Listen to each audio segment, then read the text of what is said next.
No existe silencio más aterrador que el que llega justo después de que alguien te destruya durante años, y aún así, crea que podrá seguir haciéndolo para siempre.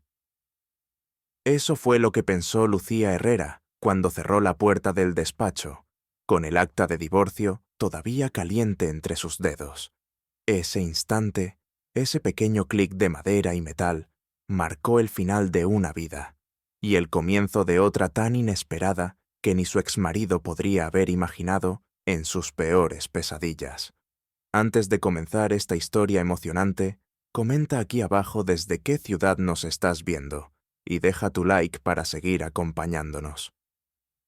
Esa mañana, antes de llegar a la firma, Lucía se había despertado a las 5:04, como siempre desde hacía meses. No por ansiedad, por disciplina. En el pequeño apartamento que alquiló en secreto medio año atrás, el aire olía a café recién hecho y a libertad sin estrenar. Su exmarido, Tomás Rivas, jamás habría imaginado que esa mujer silenciosa y aparentemente frágil llevaba viviendo dos vidas, la que él controlaba y la que ella estaba construyendo detrás de una pantalla, noche tras noche. 3 años de matrimonio habían sido suficientes para entender que Tomás no necesitaba una compañera, necesitaba un espejo donde verse más grande. Lucía, según él, era perfecta para eso. No ganaba mucho como diseñadora independiente, no tenía grandes expectativas, no reclamaba nada. Era cómoda, sumisa, mantenida. Palabras que él repetía con la naturalidad con la que otros dicen buenos días. Lo que Tomás ignoraba, lo que nadie en el mundo sabía, era que Lucía había dedicado los últimos 3 años a levantar una plataforma digital llamada Mestiza, que conectaba a artesanos latinoamericanos con compradores de todo el mundo. Un puente digital limpio, eficaz, elegante. Una idea que ella había incubado durante años y que finalmente, con paciencia feroz, transformó en una empresa que generaba 7,5 millones de euros al año. Pero todo eso seguía siendo un secreto estrictamente custodiado. Tomás, director comercial en una consultora mediana, ganaba un salario decente, unos 68.000 euros, y se lo recordaba cada día. Si no fuera por mí, no tendrías nada. Y ella asentía, porque asentir era más fácil que discutir, más seguro, más estratégico. Lucía no era débil, simplemente estaba esperando el momento exacto. A las 9:45 llegó al edificio de cristal en la calle Velázquez, donde la esperaba la reunión. Llevaba un conjunto beige discreto, cabello recogido, sonrisa neutral, perfecta para seguir confirmando el personaje que su exmarido siempre creyó que era: vulnerable, decepcionada, lista para aceptar las migajas que él generosamente le ofrecería para que no pasara necesidades. Su abogado, Ramiro Cañas, la aguardaba en recepción, impecable, sereno. Él era uno de los mejores especialistas en divorcios patrimoniales de Madrid, y ella lo contrataba con su propio dinero, el dinero invisible que Tomás nunca detectó porque jamás creyó necesario mirar más allá de su propio ego. Entraron. Tomás estaba allí, sentado, piernas abiertas, móvil en la mano, sonrisa sobradora. Su abogado, un hombre con corbata estrangulada y voz engolada, ya preparaba papeles. «Lucía», dijo Tomás sin mirarla realmente, «vamos a resolver esto rápido. Ya sabes que no tienes mucho que aportar». El abogado leyó el acuerdo. 15.000 euros. Sin pensión. Sin nada más. Un gesto de buena voluntad. Ramiro dejó que terminaran. Luego, lentamente, abrió una carpeta gruesa y colocó sobre la mesa un documento sellado. Tomás ignoró el gesto, hasta que su abogado dejó de hablar. Entonces miró. El silencio cayó como un puñal. «¿Qué es esto?», preguntó Tomás, frunciendo el ceño. «Las cuentas auditadas de Mestiza Global S.L», respondió Ramiro. «La empresa fundada por mi clienta antes del matrimonio.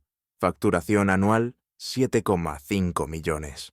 Ingresos personales de la administradora y propietaria mayoritaria, es decir, la señora Herrera. 390.000 euros al año.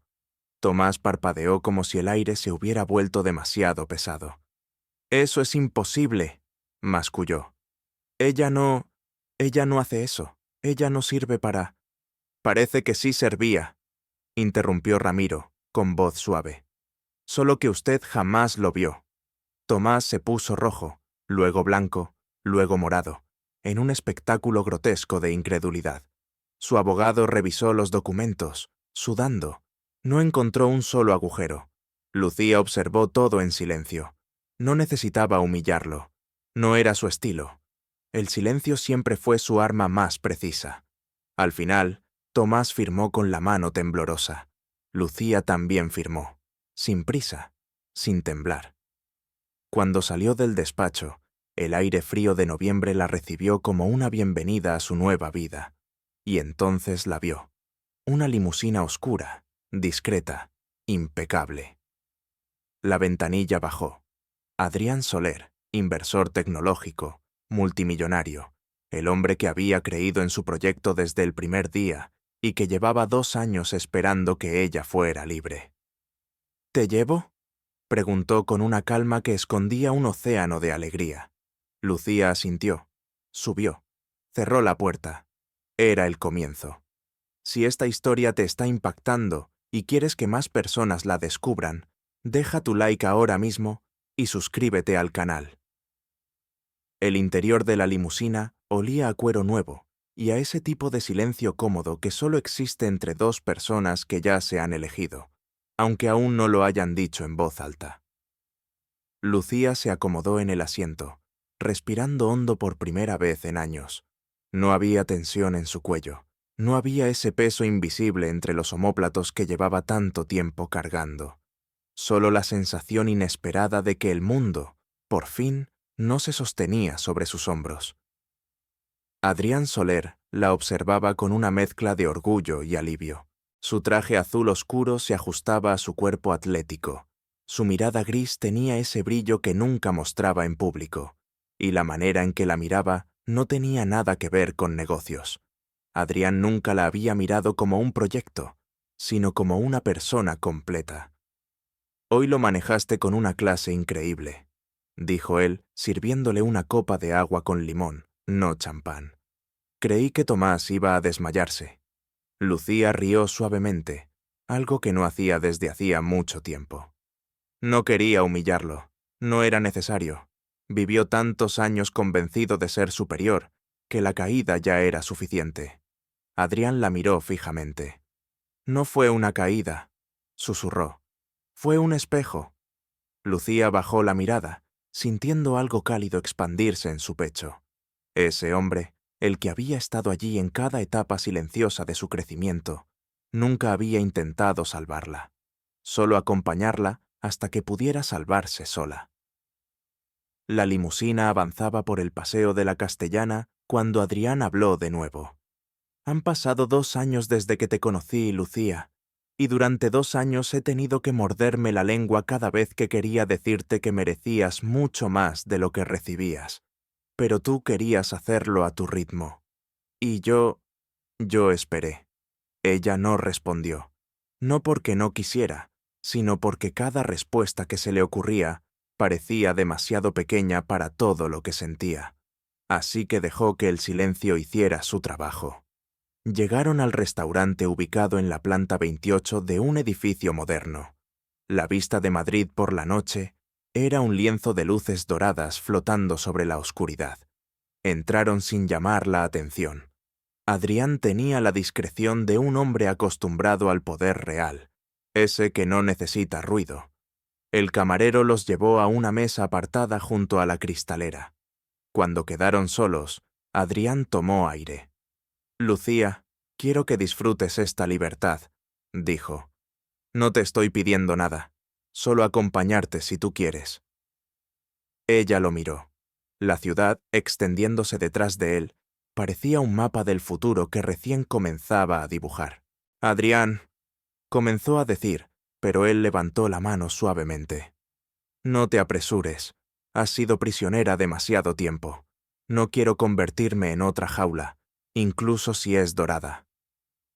Lucía sonrió con una mezcla de gratitud y desorden emocional.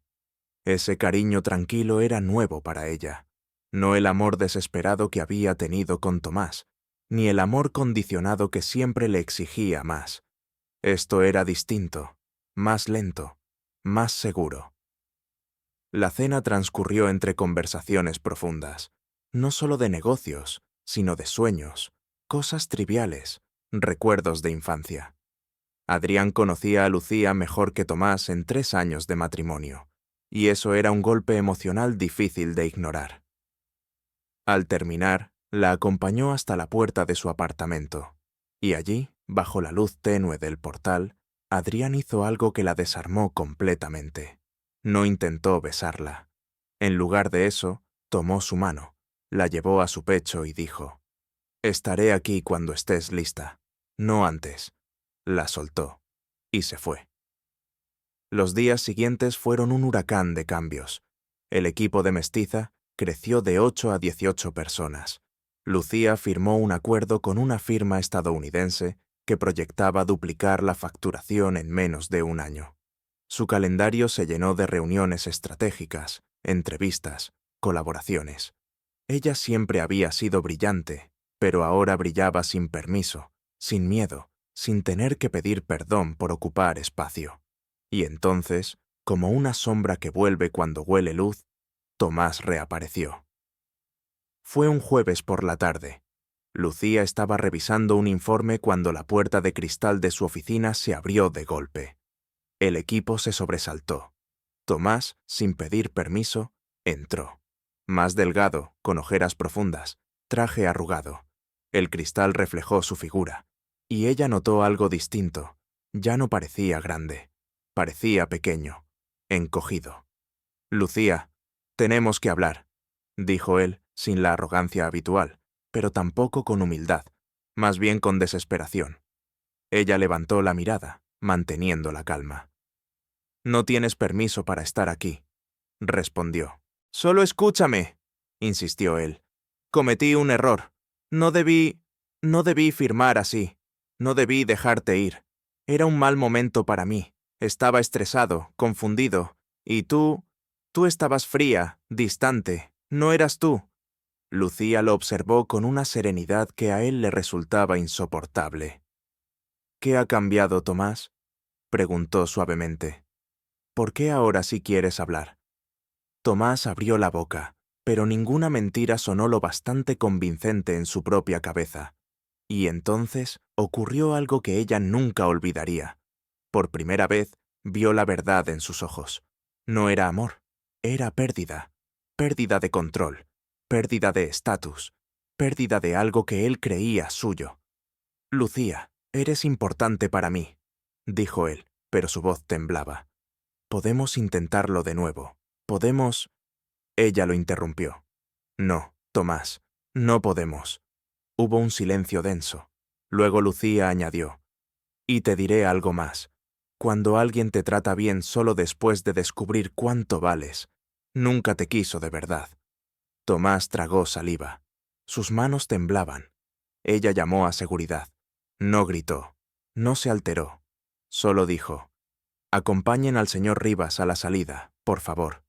Él se resistió, murmuró cosas incoherentes, pero finalmente se fue. Lucía lo observó alejarse a través del vidrio. El pasado, por fin, saliendo por la puerta. Un miembro de su equipo se acercó, nervioso. «¿Jefa? ¿Quiere que reactive la seguridad exterior?». Lucía respiró hondo. «No, ya no hace falta». Se sentó. Cerró los ojos un segundo. No era tristeza, no era rabia, era liberación. Pregunta para ti, espectador. ¿Crees que alguien que te hace sentir pequeño puede cambiar de verdad? ¿O solo cambia cuando descubre que ya no te controla? Déjamelo abajo en los comentarios. Lucía abrió los ojos, y por primera vez en mucho tiempo, sonrió sin miedo. Las semanas siguientes fueron como mirar a Lucía renacer en cámara lenta. Ya no caminaba con los hombros tensos, ni revisaba cada palabra antes de decirla. Había una nueva firmeza en su voz, un brillo distinto en los ojos. algo que todos en Mestiza notaron incluso antes de que ella misma fuera consciente. Libertad auténtica. No esa libertad improvisada que se siente tras un impulso, sino la que se construye después de haber sobrevivido al terremoto. El ritmo de la empresa se aceleró. En solo 2 meses contrataron a 10 personas más: programadores, analistas de datos, especialistas en comercio internacional. Mestiza se expandía, pero lo hacía de una forma casi orgánica, como si la plataforma hubiera estado esperando este momento para estallar. Los artesanos enviaban mensajes agradeciendo cómo sus ingresos se habían duplicado. Compradores de Estados Unidos, Francia y Japón elogiaban la autenticidad de las piezas. Y en medio de todo ese ajetreo, Lucía se mantenía firme, serena, presente. Cada noche se reunía con Adrián para cenar en su apartamento o caminar por la ciudad. No hacían nada extraordinario. Café en Malasaña, conversaciones en un banco del Retiro, risas sobre sus peores decisiones pasadas. Pero había algo en esa sencillez que la desarmaba más que cualquier gesto grandioso. Adrián no intentaba impresionar, simplemente estaba. A veces, esa presencia delicada valía más que cualquier promesa. Una tarde de febrero, mientras revisaba informes, su asistente llamó a la puerta. «Lucía, hay alguien que quiere verte». «¿Quién es?» «Dice que se llama Clara Medina». Lucía frunció el ceño. No recordaba a nadie con ese nombre, pero algo en el tono de la asistente la hizo levantarse. Cuando abrió la puerta de la sala de reuniones pequeña, vio a una chica joven, tal vez 24 o 25 años, con el cabello recogido de manera torpe, los ojos hinchados y un abrigo demasiado delgado para el frío de ese día. Apretaba un teléfono con la pantalla rota entre las manos, como si fuera un talismán. «¿Clara?», preguntó Lucía, acercándose. La chica asintió, intentando mantener la compostura. «No sé si debería estar aquí, pero encontré su tarjeta en el bolsillo de mi abrigo. Usted me la dio aquel día en la calle Serrano». Lucía recordó de inmediato, la joven que estaba siendo regañada por su pareja, con la misma mirada que ella había llevado durante años, la misma postura encogida, la misma culpa invisible. Lucía le indicó que se sentara. «¿Qué necesitas?». Clara apretó el teléfono con más fuerza.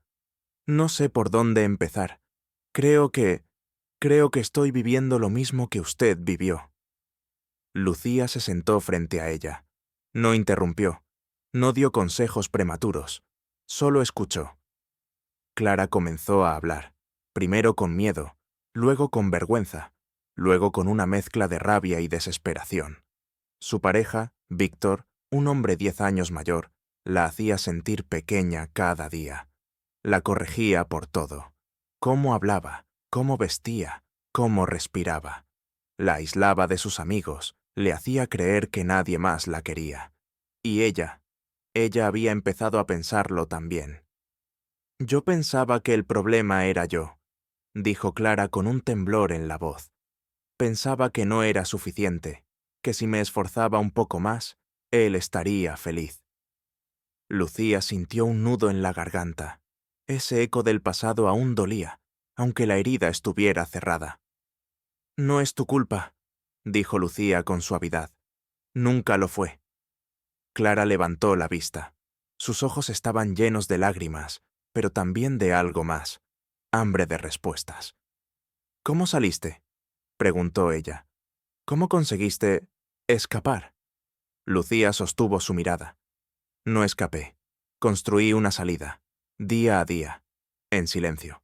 Y cuando estuve lista, caminé por ella sin mirar atrás». Clara asintió, como si esas palabras fueran un salvavidas lanzado en medio de una tormenta. «No sé si puedo», murmuró.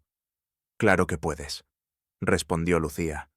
«Solo necesitas recordar que mereces una vida donde no tengas que pedir permiso para ser tú misma». Clara rompió a llorar. Lucía le alcanzó una caja de pañuelos y esperó. Cuando la joven se calmó, Lucía continuó. «Voy a ayudarte, no a decidir por ti, pero sí a que no estés sola mientras decides». Clara respiró profundamente, como si llevara semanas sin hacerlo. Los meses siguientes fueron un viaje silencioso pero poderoso. Lucía se convirtió en una guía discreta para Clara. No una salvadora, sino un faro. La ayudó a abrir una cuenta bancaria separada, a actualizar su CV, a iniciar un pequeño curso online de diseño de interiores que siempre había querido estudiar y, sobre todo, a reconocer las señales de violencia emocional que ella había normalizado por años. Mientras tanto, Mestiza seguía creciendo, tan rápido que un fondo de inversión europeo pidió reunirse con Lucía. Querían apostar por la expansión en América Latina, lo que significaba duplicar el equipo en menos de 2 años. Para preparar la negociación, Adrián la acompañó en cada paso, no como inversor, sino como su socio emocional, su apoyo. Una noche, después de una reunión complicada, Lucía y Adrián estaban sentados en la terraza del apartamento de él, con mantas sobre las piernas y tazas de té caliente entre las manos.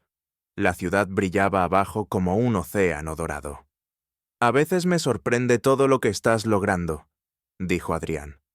«A veces a mí también», sonrió Lucía. «Es como si hubiera pasado tanto tiempo escondida que ahora estoy aprendiendo a ocupar espacio». Adrián la miró con una mezcla de afecto y admiración. «No estás ocupando espacio», corrigió. «Estás reclamando el tuyo». Lucía inclinó la cabeza. Esas palabras la golpearon de manera distinta, como algo que no sabía que necesitaba escuchar. Durante ese tiempo, Clara también cambió. Su postura era distinta, su voz más firme, hasta que un día, con una mezcla de miedo y determinación, le dijo a Lucía: «Creo que ya estoy lista». Y Lucía entendió sin que la joven tuviera que explicar más. Ella había tomado su decisión, y lo había hecho sola. En paralelo, la historia de Lucía comenzó a llamar la atención. Una periodista de una revista importante la invitó a contar cómo su empresa había crecido tan rápido. Lucía dudó al principio, pero Adrián le dijo: «Tu historia no es solo tuya, Lucía. Puede inspirar, puede abrir ojos». Lucía aceptó. Esa entrevista fue el inicio de algo más grande de lo que esperaba. Mensajes empezaron a llegar desde diferentes ciudades. Mujeres contando su historia, pidiendo guía, agradeciendo por hablar sin vergüenza sobre un tipo de violencia que no deja morados en la piel, pero sí cicatrices profundas en el alma. Lucía se dio cuenta entonces de que su empresa era solo una parte de lo que estaba construyendo. La otra parte, la más profunda, la más humana, apenas estaba empezando a tomar forma. Y esa nueva misión cambiaría no solo su vida, sino la de muchas otras mujeres. La mañana en que todo tomó una forma definitiva, comenzó con un silencio distinto, no vacío, sino lleno de señales. Lucía se despertó antes del amanecer, observando cómo la luz rosada se deslizaba por las cortinas del apartamento que ahora compartía con Adrián. No era un espacio lujoso, aunque podrían haberse mudado a cualquiera de los áticos más exclusivos de Madrid. Pero ambos habían elegido ese hogar por una razón simple. Allí podían ser ellos mismos sin expectativas ni máscaras. Esa misma tarde, Lucía debía presentarse como ponente principal en un congreso internacional sobre liderazgo femenino. No hablaría de cifras ni de proyecciones. Hablaría de historia, de valor y de heridas que se habían convertido en fuerza. Adrián la acompañó al auditorio, sin invadir su espacio, simplemente caminando a su lado. Ella respiró hondo al entrar en el escenario y ver a cientos de mujeres observándola con atención absoluta. Lucía relató momentos que nunca había pronunciado en voz alta. Noches enteras construyendo Mestiza en secreto, insultos disfrazados de consejos, el instante exacto en que se dio cuenta de que no quería vivir una vida hecha a la medida de otra persona. Cada palabra golpeaba con precisión y suavidad al mismo tiempo, y desde las primeras filas comenzaron a escucharse sollozos. No eran llantos de dolor, sino de reconocimiento. Al finalizar su discurso, Docenas de asistentes se acercaron para agradecerle. Algunas la abrazaron, otras compartieron breves fragmentos de sus propias luchas. En ese momento, Lucía comprendió que algo mucho más grande que su empresa estaba tomando forma. Una red de mujeres que se reconocían, que se acompañaban, que aprendían a recuperar su propio valor. De vuelta en casa, esa noche, Adrián le tomó la mano mientras cenaban en la terraza iluminada por las luces de la Gran Vía. No dijo nada durante varios minutos, y Lucía, sin necesidad de palabras, entendió que él también había sentido la magnitud del día. Finalmente, Adrián habló con una voz grave y suave a la vez. Le dijo que admiraba no solo su éxito, sino la manera en que se había reconstruido desde dentro, pieza por pieza. Ella apoyó la cabeza en su hombro, sintiendo una calma que antes creía imposible.